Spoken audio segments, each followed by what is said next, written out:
Hola, hoy hablaremos del uso de la fuerza empleado por funcionarios públicos. En este caso, para poder explicarlo de una mejor manera, vamos a contar con el apoyo de nuestro colega Marianito. Marianito es un policía de reciente egreso, que tiene mucha ilusión de empezar su carrera policial. Sabe que se expone a muchos peligros, pero también sabe que con el conocimiento adecuado, estos peligros pueden ser contrarrestados. Después de todo, sabemos que la información es poder. ¿No es cierto, Marianito? ¿Recuerda nuestra clase de derechos humanos en la escuela? Como ya sabemos, los derechos humanos se dividen en 3 generaciones. Primera generación, civiles y políticos. Segunda generación, económicos, sociales y culturales. Tercera generación, derecho de los pueblos y derechos solidarios. Pero también tenemos derechos humanos específicos, exclusivos del personal PNP.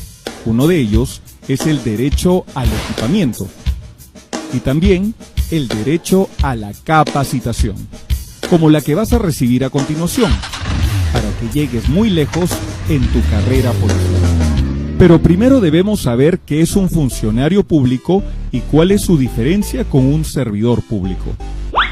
Para no hacerte larga la historia, la parte concreta es que el funcionario público tiene poder de decisión y el servidor no.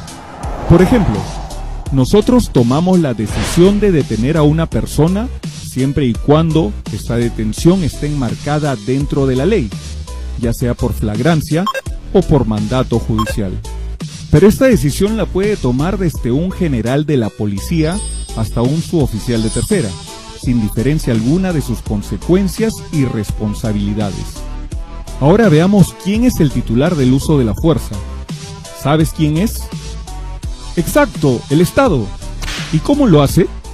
Pues lo hace a través de las Fuerzas Armadas para defender la soberanía, independencia e integridad de nuestro territorio, regulado por el derecho internacional humanitario, o conocido también como el derecho de la guerra, y la Policía Nacional del Perú para restablecer el orden interno regulado por el derecho internacional de los derechos humanos. Muchas personas piensan que en nuestras intervenciones, nosotros los policías, utilizamos la violencia contra el crimen, pero esto es falso, ya que nosotros en nuestro día a día lo que utilizamos es la fuerza. Pero, ¿por qué esta diferencia? Pues es muy simple, ya que la violencia es una acción no controlada y la fuerza está regulada según sus principios, de los cuales hablaremos más adelante. Ahora veamos un poco de nuestra realidad nacional. Todos sabemos lo que la prensa a diario muestra de nosotros, cuando capturamos a una banda y somos los héroes del país, cuando nos enfrentamos a balazos con organizaciones criminales y alguno sale herido, cuando uno de nuestra institución comete actos de corrupción o delitos y todos nos vemos involucrados con la mella de nuestra imagen, o cuando lamentablemente muere uno de nuestros hermanos de armas y empiezan a preocuparse por nuestro trabajo. En fin.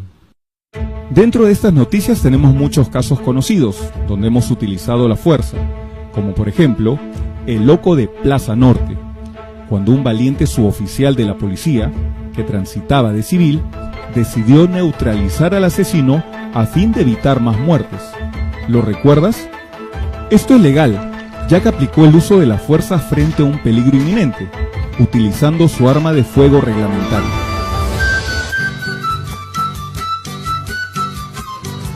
En el Estado, nos ponemos de acuerdo para que alguien administre nuestros intereses. ¿Cómo es eso? Veamos un ejemplo. Hay una procesión en el centro de Lima y un señor quiere pasear con su caballo por la avenida Bancayo. Nuestro amigo Marianito se acerca para intervenir y este le reclama, pues le dice que tiene derecho al libre tránsito y tiene toda la razón. Pero por supuesto, no puede pasar porque el caballo podría ocasionar alguna lesión a los asistentes de dicho evento. Esto sucede porque siempre el bien común estará por encima del interés individual. Nuestro amigo Marianito le explica de una forma clara y el señor se retira, pues sabe que es correcto lo que le están diciendo. Ven que la información sí es poder? En este caso se regula el equilibrio entre el interés individual y el bien común. Para ello, el Estado establece limitaciones a los derechos, justamente lo que hacemos nosotros cuando, por ejemplo, identificamos a una persona y restringimos su derecho al libre tránsito, cuando levantamos el secreto de las comunicaciones para esclarecer un caso con orden judicial, cuando ejecutamos una orden de allanamiento de morada y restringimos su derecho a la inviolabilidad de su domicilio. ¿Recuerdas al Papá Noel del grupo Terna? Exacto, de eso mismo estoy hablando. Para todos estos casos, utilizamos siempre la coacción. Claro está que el nivel que corresponde según la intervención. El Estado, para defenderse como tal y asegurar los derechos de todos los peruanos, tiene que emplear la fuerza para defender a la persona cuando, por ejemplo, es víctima de un robo, a la sociedad cuando hay un bloqueo de vías, y al propio Estado. Claro, sí, al Estado. Recuerden, en la época de nuestros gloriosos héroes policiales que dieron su vida en el enfrentamiento armado contra Sendero Luminoso, épocas muy oscuras que esperamos nunca repetir, además también conmemoramos todos los años a nuestros dos principales héroes, Mariano Santos Mateo y Alipio Ponce Vázquez, que al igual que ellos, ofrendaron su vida protegiendo nuestra soberanía nacional.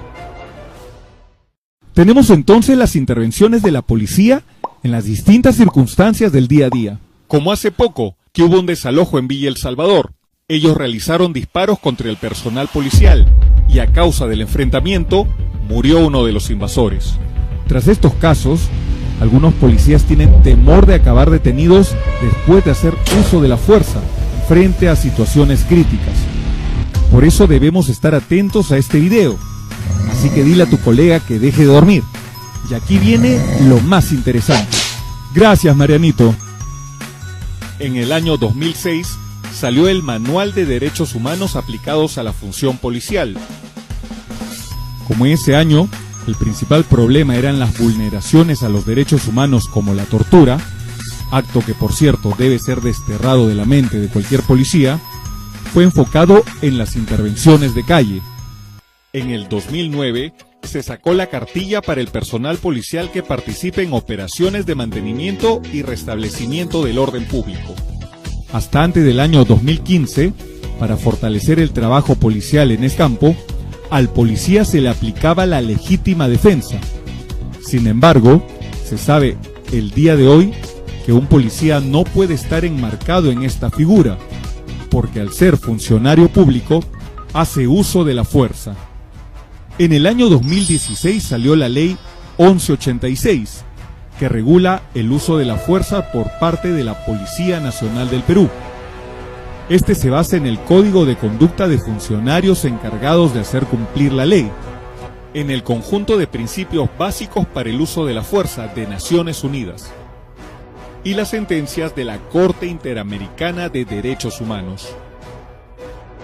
Como por ejemplo el caso del rescate a los rehenes cuando el Estado ejecutó la operación Chavín de Huántar, donde se habla claramente de los tres principios: la legalidad, necesidad y proporcionalidad. Entonces estas normas buscan que la legítima defensa de todos los ciudadanos siga obrando en el ámbito de la responsabilidad individual de la persona para defender sus bienes jurídicos y el uso de la fuerza para las actuaciones del policía. Repetimos, la fuerza no es violencia. La violencia es fuerza sin control. El policía profesional no puede perder el control, por eso utiliza un medio compulsivo con el cual obligue a un ciudadano a cumplir con la ley, aún en contra de su voluntad, facultad que por cierto es muy difícil de asumir. Entonces, ¿qué es el uso progresivo y diferenciado de la fuerza? El Estado, a través de la ley, ha establecido parámetros que, de acuerdo a la actitud del infractor de la ley, va a tener como respuesta legal el policía. ¿Sabes qué son los medios de policía? Exacto, Los tienes justamente en tu uniforme. Ya hay muchos más. Los medios de policía son los equipos que brinda el Estado: armas de fuego, grilletes, material lacrimógeno, chalecos y también los canes y caballos. Ah, esperen un momento. Estos últimos no son medios de policía. Muy bien, Marianito. Porque un medio de policía es aquel cuyo efecto total es controlado por el agente, lo que no se puede hacer en algunas ocasiones con estos elegantes animalitos. Es obligación del personal policial en el ejercicio de la autoridad que representa garantizar el orden y la seguridad, sirviendo a la comunidad y protegiendo a las personas en el marco de sus competencias, funciones y atribuciones legalmente establecidas. En este ámbito irrenunciable, tenemos que emplear la fuerza. ¿Desde cuándo lo hacemos? Desde que estamos con nuestro glorioso uniforme en la calle y los ciudadanos sienten nuestra presencia. No, pues Marianito, saca pecho. Recuerda, como te ven, te tratan. Y si eres policía, más todavía. Entonces, pasemos a explicar los principios del uso de la fuerza. Son 3: la legalidad, necesidad y proporcionalidad. La legalidad. Aquí debemos tener en cuenta que toda intervención está basada en órdenes, planes de operaciones y directivas vigentes. Es el ámbito en el cual norma nuestro actuar y siempre será al amparo de la ley. Tiene 2 campos definidos: los medios de policía que hablamos minutos antes y los métodos, que son las formas y procedimientos establecidos en los manuales. Expliquemos el principio de la necesidad con un ejemplo. Una niña es golpeada en el colegio y su mamá acude a la policía. Estos deciden mandar 10 policías para que intervengan a ese peligroso niño. Espera, Marianito, ¿esto es necesario? Por otro lado, el jefe de la 22 Comandancia ordena a Marianito y a su compañero que detengan el avance de un grupo de 2000 manifestantes que vienen por la avenida Tacna. ¿Qué va a pasar? Se va a perder la autoridad, ya que su presencia no será suficiente para lograr el objetivo principal de detener el avance. No te preocupes, que ya llamaron refuerzos, ya llegan más compañeros. Entonces la necesidad es evaluar si la actuación que tenemos responde a un resultado legal y positivo de lo que queremos hacer, siempre respetando el derecho a la vida, la integridad y dignidad de todos, tanto del público, los manifestantes y el propio personal policial. En el principio de la proporcionalidad hay un error que arrastramos de muchos años atrás. ¿Cuál es? Pues nos enseñaron que la pistola se combatía con pistola, revólver con revólver, palo con palo, etc. Esto no es así. Expliquémoslo con un ejemplo. Juan se tiene muchísima bronca con Luis. Y Juan ataca a Luis con una aguja y empieza a hincar en el cuerpo. Si éste siguiera hincando en el cuerpo de su contrincante, podría ocasionarle la muerte, ya que moriría desangrado. Entonces, no implica qué medio utilice, sino la intensidad y peligrosidad de la acción. Veamos otro ejemplo. Si tomo un bate de béisbol y le digo a mi oponente, te voy a matar, y le propino un golpe en la cabeza, lo más probable es que éste pueda morir. Pero si digo exactamente lo mismo y arrojo el bate a una distancia, el agredido podría esquivar el golpe con un simple movimiento. Nuevamente la situación de proporcionalidad no va a estar en el sentido del medio que amenaza la vida, sino la situación, la intensidad y la peligrosidad con el cual se está actuando. ¿Cuál es el ámbito de aplicación de la ley 1186? Pues todo el personal, servicio, franco, vacaciones y... sí, tú también, Marianito, estás con descanso médico por jugar fulbito, no te hagas. Todo es en defensa de la persona, sociedad y el Estado, en cumplimiento de funciones, deberes u orden superior, ante una serie de niveles de resistencia de los infractores de la ley, que son la resistencia pasiva y la resistencia activa. Entonces, se dan los niveles de uso de la fuerza. Ante un riesgo latente, se da la presencia policial, donde los policías debemos tener un correcto despliegue de la fuerza y el uso correcto del equipamiento, lo que causa entre las personas un impacto psicológico, que muchas veces es suficiente para que desistan de su actuar. Y por supuesto, a esto se suma la apreciación de inteligencia que ayuda con información oportuna.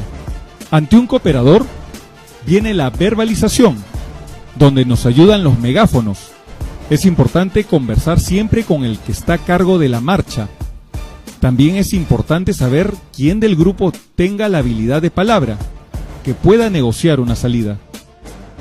Ante un no cooperador, se da el control de contacto. Aquí es donde empezamos a utilizar los medios de policía, los escudos, las rejas, pero ojo, aquí no tocamos al ciudadano, pero de alguna forma hacemos contacto de manera indirecta a través de nuestros medios, para obligar al ciudadano que se mantenga al margen. Ante la agresión física, se da el control físico. Aquí es importante reconocer el trabajo del Grupo de Intervención Rápida, el GIR, que con su casco, escudo, chaleco, ocasiona un impacto psicológico en la gente. Esta parte tiene una limitación, ya que no se debe de causar lesiones innecesarias a los intervenidos. Veamos una imagen donde se aprecia abuso.